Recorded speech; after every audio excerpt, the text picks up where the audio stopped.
네, 뉴스 속 경제 이슈는 더 쉽고 깊게, 최신 고용 동향은 더 빠르게 전해드리는 고용브리핑 365 시간입니다. 김지수 기자와 함께합니다. 어서 오세요. 네, 안녕하세요.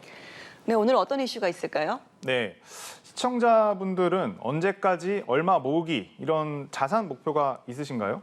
1억 원은 어떻습니까? 굉장히 큰 돈이지만 또 요즘에 부동산 같은 가격을 생각을 해보면 턱없이 부족한 돈처럼 느껴지기도 하죠. 이제 반면 2030 직장인들이 새내기 때 재테크에 관한 관심을 가지게 되면서 가장 많이 설정하는 목표가 또 1억 모으기라고도 하네요. 그렇죠. 그래서 여전히 1억은 직장인들에게는 성공의 출발선, 상징 같은 그런 숫자로 여겨지는 게 아닌가 싶네요. 네, 맞습니다. 그런데 이 1억을 모으는 게 아니라 1억을 또 월급으로 받는다. 그런 경우라면 어떨까요?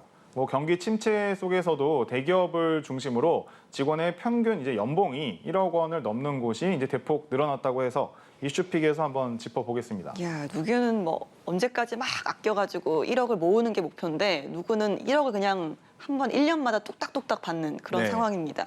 코로나19 사태로 경기가 좋지 않았는데도 이런 1억 연봉을 받는 직장인이 오히려 늘어났다 이런 말씀이시죠? 네, 맞습니다.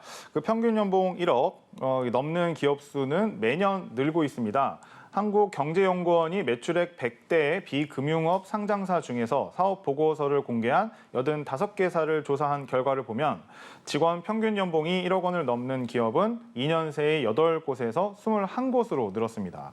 코로나19 사태 이후에 대기업들은 오히려 전반적인 급여 수준이 높아진 것도 한 몫을 한 거죠. 우선 LG전자가 지난해 처음으로 직원 평균 연봉이 1억 1,200만 원을 기록했습니다. 2021년보다 15.5%가 한꺼번에 올랐습니다. 예, 원래도 좀 연봉 수준이 높아서 부러움을 샀던 삼성전자 어땠습니까? 네, 삼성전자 같은 경우에는 그 평균 1억 3,500만 원이었는데요. 의외로 삼성전자는 재작년에 1억 4,400만 원보다는 소폭 감소했습니다. 다른 삼성 계열사로는 삼성 SDS 1억 3,100만 원, 제일기획 1억 2,700만 원을 기록을 했습니다. 삼성전자와 함께 국내 반도체 쌍두마차인 SK하이닉스는 16.2%가 늘어서 1억 3,385만 원을 기록을 했다고 합니다. 예, 그리고 또 지난해 실적이 가장 좋았던 곳 정유업계를 빼놓을 수가 없는데요. 원래도 급여 수준이 높은 걸로 알고 있는데 지난해에는 얼마나 더 올랐을까요? 네, S오일 같은 경우에는 전년보다 무려 49%가 올라서 1억 7,100만 원, 와. SK에너지도 45.9%가 올라서 1억 5,700만 원이 평균 연봉을 기록을 한 겁니다. GS칼텍스는 19.8%가 올라서요. 1억 5,400만 원이었습니다. 야, 지금 이렇게 우리가 좀 억소리 나는 이야기를 나누고 있는데 너무 멀게만 느껴진다. 이런 분들이 더 많을 것 같습니다. 사실 어디까지나 평균 연봉이라는 거잖아요. 네, 맞습니다. 사실 이런 숫자에는 항상 그 이면에는 평균의 어떤 함정이 자리하고 있는 것은 사실이죠. 수억 원 연봉을 받는 일부 임원들이 이 평균을 끌어올리기 때문인데요.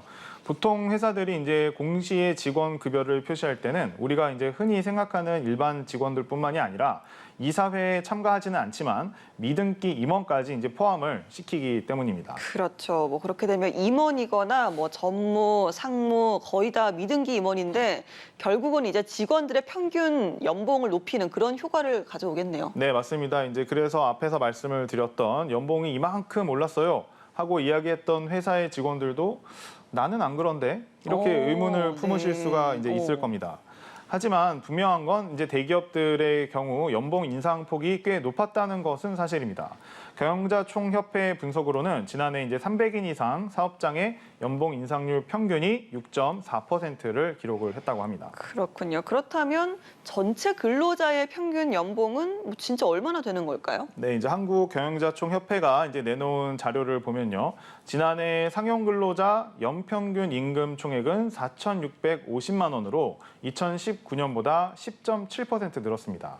특히 금융과 보험업은 이 기간에 17.5% 오른 8,713만 원으로 집계가 되면서 가장 높은 인상률을 보였죠. 경총은 이런 임금 인상이 성과급과 상여금 같은 특별급여의 증가 덕분이다. 이런 분석을 내놓기도 했습니다. 예, 코로나19로 지난해까지만 해도 경영이 어렵다라고 호소하는 중소기업이 많았는데요. 임금 부분도 비슷하지 않았을까 싶습니다. 네, 사실은 뭐 업종뿐만이 아니라 이제 기업 규모에 따른 차이도 이제 컸는데요. 직원 수 300인 이상 기업은 지난해 급여 인상률이 전년 대비 6.4%로 나타났지만 300인 미만 기업은 이제 4.6%에 불과했던 겁니다. 300인 이상 기업의 성과급 인상률이 300인 미만 기업보다 이제 더 컸기 때문이죠. 예, 더 큰 문제는 이렇게까지 임금 격차가 커지면 인재는 결국 한 곳으로 쏠리게 되는데 그렇게 되면 기업 간의 역량 차이도 더 벌어질 수밖에 없는 그런 상황 아니겠습니까?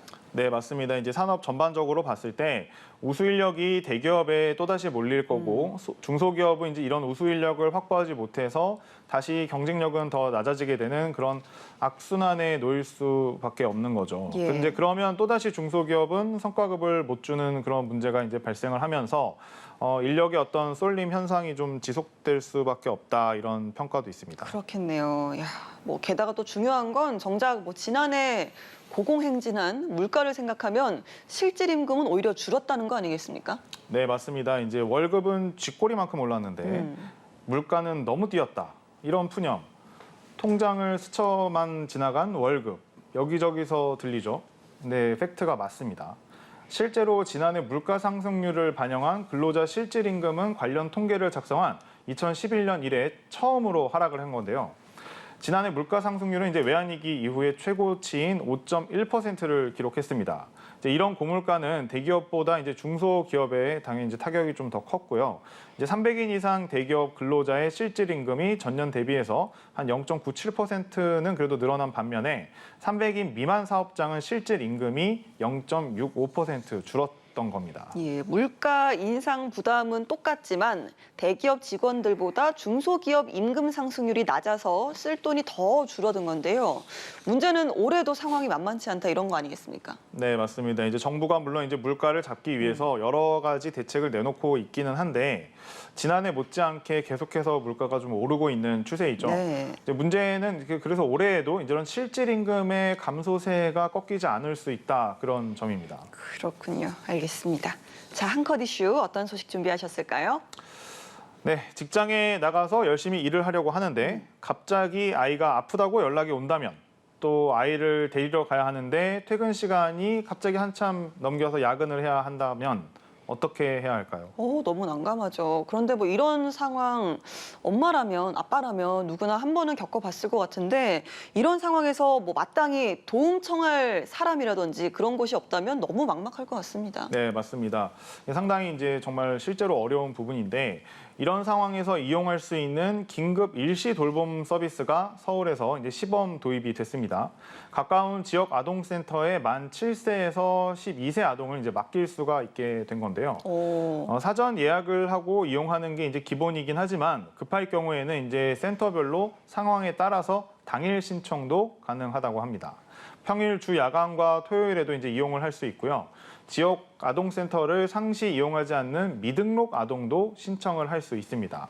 서울시는 우선 24개 우수 지역 아동센터를 선정을 해서 이번 달부터 이제 시범 운영에 이제 들어갈 거고요. 올해 말까지 이제 좀 의견 수렴을 더 해서 센터를 더 늘릴 계획이라고 합니다. 알겠습니다. 자, 성과급과 연봉 인상은 조직의 활력소가 될 수 있습니다. 많이 번 기업은 많이 줘야죠.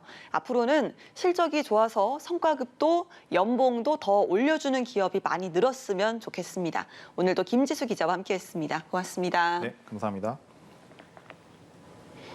네, 지금까지 고용브리핑 365였습니다.